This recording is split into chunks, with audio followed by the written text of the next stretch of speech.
Hello there guys, welcome to another of my videos. So on this video, just going to be giving you the breaking news on Jadon Sancho. Now, there's actually negativity coming out now because it's here in the Daily Mirror and it says that JoeGlazer issues strict instructions to Ed Woodward in Jadon Sancho transfer talks.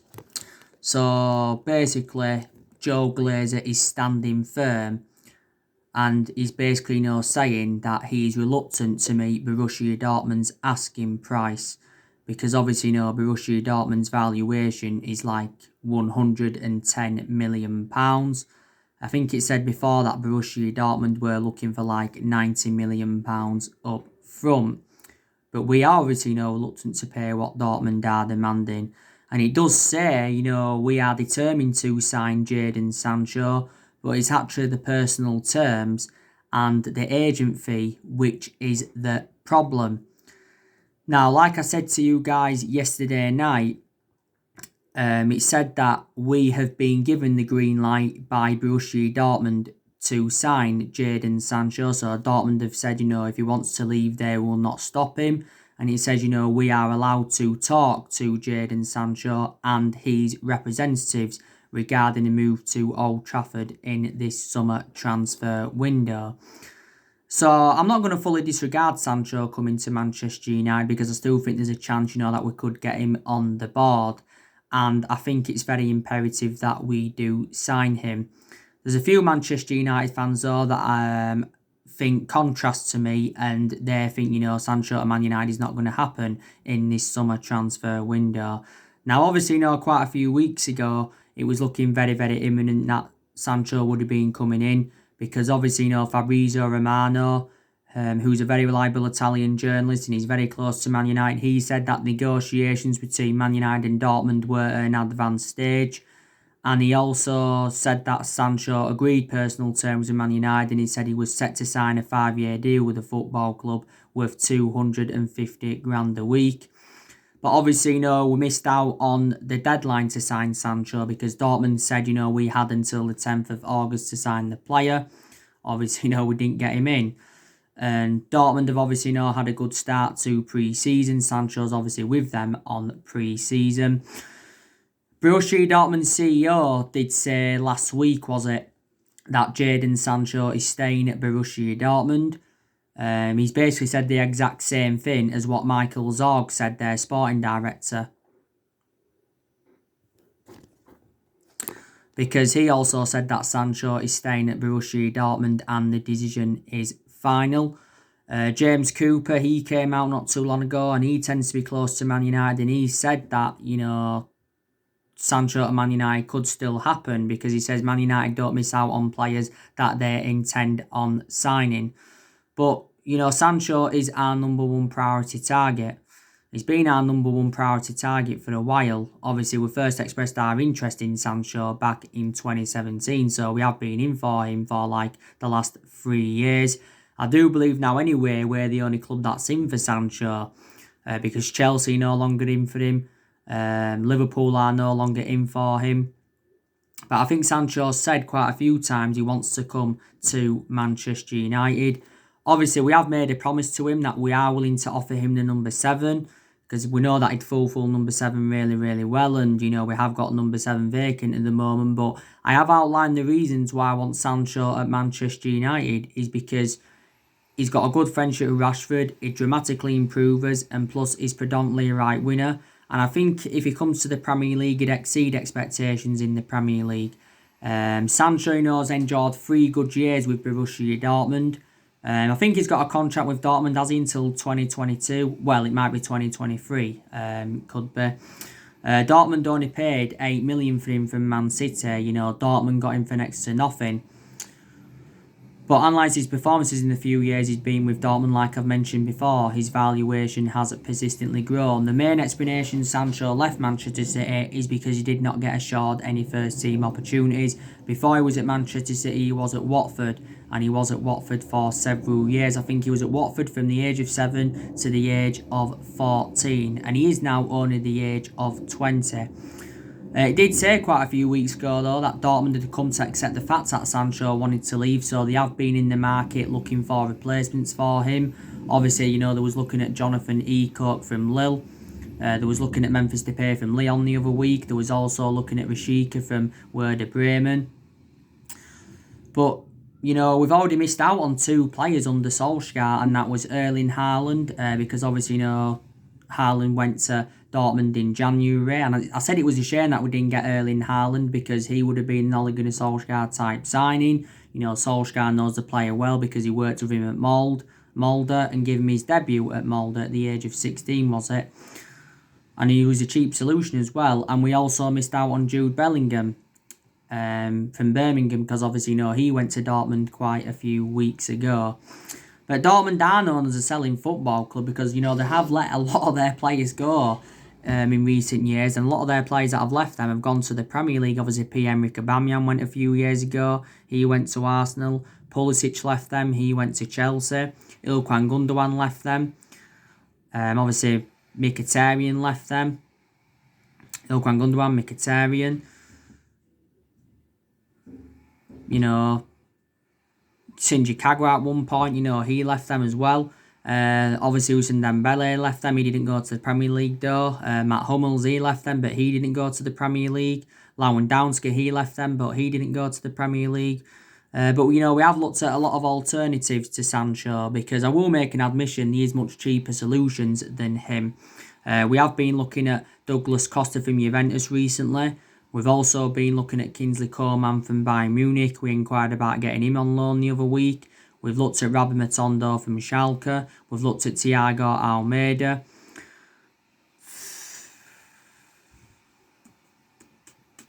You know, there's a few alternatives. We've looked at Vinicius Jr., Federico Chiesa. And obviously, you know, the recent alternative we've looked at is David Brooks from Bournemouth. But yeah. But, you know, like I've said to you, know, throughout the course of this Jadon Sancho transfer saga, it has been Borussia Dortmund's asking price that has been the stumbling block because they have remained ruthless over their valuation despite, you know, the coronavirus crisis. But I said, you know, if we was willing to pay what Dortmund were demanding, you know, Sancho would be our most expensive signing and he would be the most expensive British player in history because we are known in recent years for spending big on players. Obviously, you know, we paid 89 million for Pogba, our most expensive signing at the moment. We paid 75 million for Lukaku from Everton back in 2017. Obviously, you know, we paid the likes of 50 million for Fred, 40 million for Matic, 80 million pounds for Harry Maguire. You know, second most expensive sign at the club, most expensive centre half in the world. You know, we got Arman Bissaka in a deal worth like 50 million pounds. But yeah, so that is the breaking news on Sancho from Borussia Dortmund. Now, there's something else I want to give you some latest news on now. According to recent reports, Manchester United could offer Sergio Romero to Aston Villa as part of a swap deal of us getting Jack Grealish. Now, as you all know, Jack Grealish is another one of our priority targets. I personally believe that Grealish will stay at Aston Villa for next season because obviously, you know, Aston Villa did avoid relegation. If Aston Villa would have gone down, then I would have fully assured that Grealish would have left them. Now, obviously, Villa have revealed their asking price for Grealish. They have said that they do want £80 million, so they're in ruthless over their valuation, but I think £80 million is too much for Jack Grealish, and this is probably why we try to include Sergio Romero as part of a deal of us getting him. Jack Grealish was recently in Greece. He'd been on holiday. He was doing training sessions over there. It did say he was set to hold talks with Christian Purslow, the Aston Villa chief executive, regarding his future. We've been in for Jack Grealish for a while. I've given you the main explanations why I'd take him at Manchester United is because he's obviously well proven in the Premier League. His stats last season were very, very good. And he's versatile, and I think he's only the age of 24, so still got a lot of development in him. Up until this point, Grealish has spent the entirety of his career with Villa. You know, he has been a Villa player since, the age of 6. and he's been in their senior squad since 2014, and he has got a contract with Aston Villa until 2023. Obviously, I heard that City is still interested in him. Tottenham came close to getting him back in the summer of 2018, but obviously, didn't get him on the board. But yeah. But it actually, would be a good swap deal, that, because obviously, Romero has said that he's open to leaving Manchester United. Obviously, Romero has played all our League Cup games this season. He's also played all our FA Cup games prior to the semi-final, and he's also played, I think, all our Europa League games prior to the Europa League semi-final. Romero has kept 39 clean sheets in 61 games he has played for the club. Romero has just got under a year left on his Man United contract, but the club do have an option to extend it for a further year. But the clubs that are interested in Romero, by the way, is Chelsea, Everton and Leeds. Disregarding Romero being part of any swap deal and that, we'd probably demand around £5 or £6 million for him. Romero has endured 5 years with us because we got him on a free from San Pandora back in 2015. But Romero is our second choice goalkeeper, isn't he? So he's like obviously a backup. So that is the latest news on that. Now, I want to go through with you how Manchester United could line up for our game against Crystal Palace. Because that is our first game of the Premier League season. Like I've just updated you on my recent video, the Premier League fixtures are announced. It was obviously done this morning. So I think how we could line up against Crystal Palace is David De Gea in goal, because obviously Ole Gunnar Solskjaer has made his goalkeeping decision. He said that he wants to keep David De Gea as number one for one more season at least. Personally speaking, I think we need to put Dean Henderson as number one for this season, because obviously Dean Henderson has now got that experience behind him, and I think he's reliable to be our number one. Don't forget, Dean Henderson has just endured 2 years on loan with Sheffield United, so that's where his experiences come from. And like I said, he has been Sheffield United's player of the season. But Solskjaer did recently say, that Dean Henderson is, not yet ready to become number one, and Solskjaer's planning to loan him out again for another season. The positive news regarding Dean Henderson, though, is that we are close to getting him a new 4-year contract at the club worth around 100 grand a week. Obviously, this would make him one of the highest paid goalkeepers in the world. It was only last year that Dean Henderson had signed a new contract worth £60,000 a week at Manchester United. But Henderson was saying, if he isn't assured to be number one for this season, then, he said he wants to leave Manchester United and that. But I presume, we are going to stick with David De Gea. Like I said, De Gea has endured 9 years at Manchester United. He's approaching his 10th year now, is he, at the football club. But obviously, this season I think it's David De Gea's 10th season at Man United. Like I've said to you before, De Gea's had 7 good years out of the 9 years he's been at the club, because in the last couple of years he has been a liability, reflecting on the calamitous mistakes he has made. De Gea has made 405 appearances for Man United in all competitions and 300 odd appearances in the Premier League. Solskjaer was saying, De Gea has been the best goalkeeper in the world for the last 9 or 10 years. Because obviously De Gea has won everything domestically at the football club, and he has won individual awards, reflect on his good run of performances over the years. But when De Gea does eventually leave Manchester United, I think he will go back to Spain. Main explanations is because he was born in Spain, his relatives are from Spain, girlfriend from Spain, and he began his footballing career in Spain. And back in 2015 he was very, very close to joining Real Madrid, but due to the fax machine the deal never materialised. Obviously against Palace we'll go with Wan-Bissaka at right back. Again, he'll be facing his former team again. Obviously, Wan-Bissaka did quite well last season, which was obviously his first season at Manchester United. Towards the end of last season, and Wan-Bissaka did look a bit off the pace. Looked quite fatigued, to be quite honest with you. Like I said, we got Wan-Bissaka in a deal worth £50 million from Crystal Palace in the summer of 2019, which was last summer.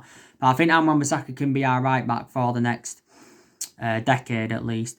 We have got quite a few options at right back, haven't we? We've got Diego Dalot. He's one of our backups to Wan-Bissaka. But I think Diego Dalot is one of the players that we're going to get rid of in this summer transfer window. Diego Dalot has endured a difficult time since he's come in. He's endured a few years now with the club. We did get him in Jose Mourinho's final transfer window. We paid £19 million for him. And, Dalot's got a contract of us until 2023. Last season, I think he only made one start in the Premier League and made 11 appearances in all competitions. I heard that Everton and PSG are interested in Dalot. I heard that Everton believe they can get him for around 10 million. We've got another option at right back, Fosu-Mensah. Don't forget, at one point he was out with injury for a while. He played a few of our games, though, towards the end of last season, did Fosu-Mensah. He played in the 2-0 win away win at Crystal Palace. That was actually his first appearance for Man United in over 3 years, and he did play in the 1-1 draw with West Ham, did Fosu-Mensah. Didn't he play a game in the Europa League as well? Also, Ethan Laird, he's also another option at right back. He just recently got promoted into the senior squad, did Ethan Laird. But yeah, it will be Wan-Bissaka at right back. Centre-back partnership. It will be Victor Lindelof and Harry Maguire. That's if Man United don't sign a centre-half in this summer transfer window. But there again, we could still sign a centre-half, but, it may take us a while to get a centre-half in. Because don't forget, the transfer window is open until October. But yeah, it probably will be Victor Lindelof and Harry Maguire. Because obviously, last season they were our first choice centre-halves. Victor Lindelof, he's been up and down for Manchester United. He's had some good games and he's also had some bad games. There's a lot of aspects of his game that I've still got to improve. When he's played bad, Lindelof, he looks very exposed at the back, caught out on the counter-attack far too easily and made too many errors. But, we did get Victor Lindelof from Benfica back in 2017. We paid £30 million for him. But this season is actually, I think his 4th season at the football club. We probably won't end up selling Lindelof in this summer transfer window. Harry Maguire. Again, he's been up and down for Man United. Obviously, this season's his 2nd season at the club. Last season was his 1st season, and like I said, he had some good games and he also had some bad games. I think Solskjaer has got to definitely take the captaincy of Harry Maguire, and he's got to give the captaincy to someone else. I'd probably give the captaincy to either Bruno Fernandes or Pogba because they do show fantastic leadership in the team. Harry Maguire, we got him in a deal with £80 million from Leicester last summer. So, like I said, he's the most expensive centre-half in the world at the moment. We've also got other options at centre-half. We've got a lot of centre-halves in the team. We've got Eric Bailly. He's one of our backup centre-halves. Bailly could possibly leave in this summer transfer window. He had a few good games last season when he came back. Obviously, in pre-season of last summer, Eric Bailly, sustained a bad knee injury. That kept him out until February. And then, obviously, put a good few performances out. And then, obviously, sustained a bad concussion in the 3-1 loss to Chelsea in the FA Cup semi-final. We've got Tuan Zebe. He's another one of our backup centre-halves. Don't forget, Tuan Zebe is out with injury at the moment. But he's going to be back for the new season. We've got Phil Jones still at the club, but I can nearly assure that we'll sell Phil Jones in this summer transfer window. Phil Jones has been at the football club since the Alex Ferguson era, and I think, he's enjoyed 9 years with Manchester United. But yeah, we'll go with Harry Maguire and Victor Lindelof. At left back, I think we'll start Luke Shaw. Luke Shaw has got an ankle injury at the moment, but he did say he's going to be back for the new season. You know, my only element of concern about Luke Shaw is that he is injury prone, but pride's that very, very good left back. Luke Shaw's endured 6 years at Manchester United. Obviously, you know, we got him from Southampton back in 2014 for £30 million. But he sustained his ankle injury towards the end of last season. He sustained it in the 2-2 draw with Southampton. Luke Shaw will remain our first choice left back, like I've mentioned, because Luke Shaw is more experienced than Brandon Williams. But Brandon Williams still did very, very well last season, and last season was his first season in our senior squad. In the midfield, I think we will go with Paul Pogba and Nemanja Matic. For the vast majority of last season, I didn't really have a perception on Paul Pogba because he was out with that ankle injury, wasn't he? He was out with that ankle injury. And Paul Pogba has sustained quite a few injuries as a Manchester United player. It wasn't so long ago that Paul Pogba celebrated his 4-year anniversary at the football club. But I thought towards the end of last season, Paul Pogba made a fantastic impact. He also did well in some of our Europa League games. We need to get Paul Pogba a new long-term contract at the football club. Obviously, you know, a few weeks before last season finished, it said that Paul Pogba was close to signing a 5-year deal with Man United. And Fabrizio Romano came out and said that Paul Pogba wants to stay at the club, and he said he is happy at Manchester United. I presume that we are going to enter negotiations with his agent Mini Raiola over getting him a new contract at the club. As it stands at the moment, Pogba's just got under a year left on his Man United contract, but the club do have an option to extend it for a further year, you know. But, you know, we shall see anyway. You know, there's still rumours saying that he could possibly leave.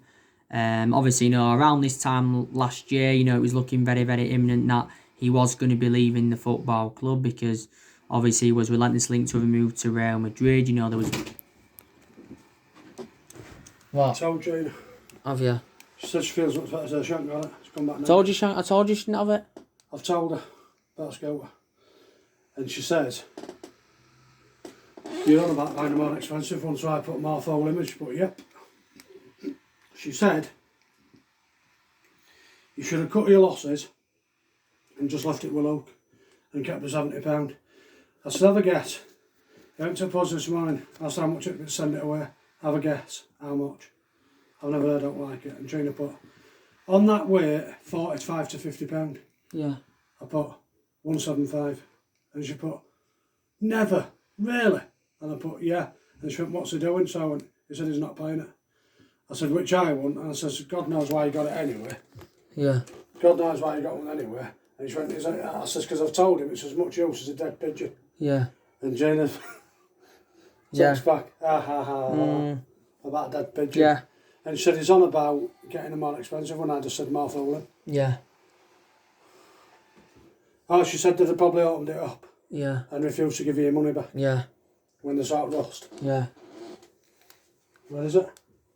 Over there. Where? It's over there. Oh, yeah. Yeah. I can see it in its body bag. That is as much use as a fucking piece of toilet paper with crap on it. Oh,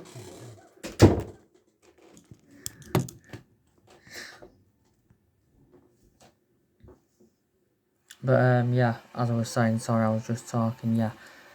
So I think Paul Pogba, you know, will be staying at the football club for this season, definitely, and that. Matic, like I said, he did well towards the end of last season because obviously, you know, he was getting there ahead of the likes of Fred and McTominay, and it weren't so long ago that Matic had signed a 3-year deal at the football club. Matic, you know, this season will be his 4th season, I think, at Man United. Obviously, he's enjoyed 3 seasons at the club so far. Got him in 2017 from Chelsea for around £40 million. We've obviously got other options in midfield as well. Don't forget, we've got Fred and McTominay and that. I thought Fred did well last season. I thought, McTominay did well last season. And it weren't so long ago that McTominay signed a 5-year contract with Man United to keep him at the club until 2025. Fred, will this be like his third season at Man United? Or I think it'll be his third season because he's been at the club now a few seasons as Fred. We got him from Shakhtar Donetsk for around £52 million. So he is on that list as one of our most expensive signings. In the number 10, we'll obviously go with Bruno Fernandes. Bruno Fernandes has made a fantastic impact since his arrival from Sporting Lisbon in January. Obviously, we got him in a deal with, was it £60 million? Or could rise up to £60 million. Don't forget, won Premier League Player of the Month 3 times last season. Reflects on his good run of performances. And I think Bruno Fernandes has scored, 12 goals for Man United in all competitions since his arrival from Sporting Lisbon. But he has definitely made the difference in the team. Also thought he did well in his debut against Wolves. I think he had the most touches in that game. On the left-hand side, we'll go, I think, with Marcus Rashford. Hopefully Rashford doesn't sustain a bad injury this season because obviously, last season he sustained a back injury and that kept him out for quite a few months. Obviously, last season Marcus Rashford was playing on that left-hand side and I think he'll continue this season to be playing on that left-hand side. Rashford's been a United player since the age of 7 and he has been in our senior squad since 2016. And since then, he has become an integral part of our team. Rashford scored a lot of goals for Man United. He really, really has. I think on the right-hand side, we will go with Mason Greenwood. For the vast majority of last season, a lot of Mason Greenwood's appearances were coming from that substitutes bench. But towards the end of the last season, Mason Greenwood was getting a lot of starts. So he was getting there ahead of Daniel James. And up top, against Palace, I think we will go with Anthony Martial. He will play in that number 9. All last season he played in that number 9, which is centrally. That central position though isn't his predominant position, but I just think he looks very, very effective in that central role. Does Anthony Martial? Martial this season I think will be his 6th season. Is it the football club? He's enjoyed 5 years with us so far. Obviously, I think he's had 2 good seasons so far. He did well last season under Solskjaer and he did well in his debut season under the Louis van Gaal era. We paid £36 million for Anthony Martial from Monaco back in 2015. So that's how I think we're going to line up against Palace. Well, if we are to sign Sancho before, we kick off against Palace, then possibly, Sancho could go on the right and then, we'll consider putting Mason Greenwood in a different role. So that's how I think, Man United could line up against Crystal Palace on the opening day of the Premier League season. But like I said to you, this is Ole Gunnar Solskjaer's second. It's going to be Ole Gunnar Solskjaer's second full season at the club. Obviously, he knows this season that he's going to have bigger expectations to exceed. I hope this season that we can win a trophy, and I'm hopeful that we can challenge for the Premier League title because I want us to be up there competing with the likes of Manchester City and Liverpool. I think analysing Solskjaer's first full season at the club, which was obviously last season, I think he did quite well. Exceeded most of his expectations. Obviously got us qualification for the Champions League. Also got us 3rd and also got us to 3 semi-finals. He got us to the FA Cup semi-final, the EFL Cup semi-final and the Europa League semi-final.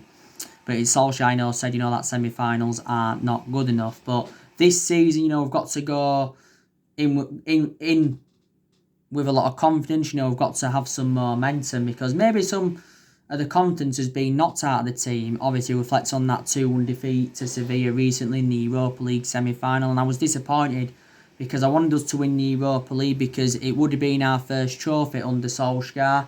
And it would have been our first trophy in over 3 years. It's now over 3 years we haven't won a major honour.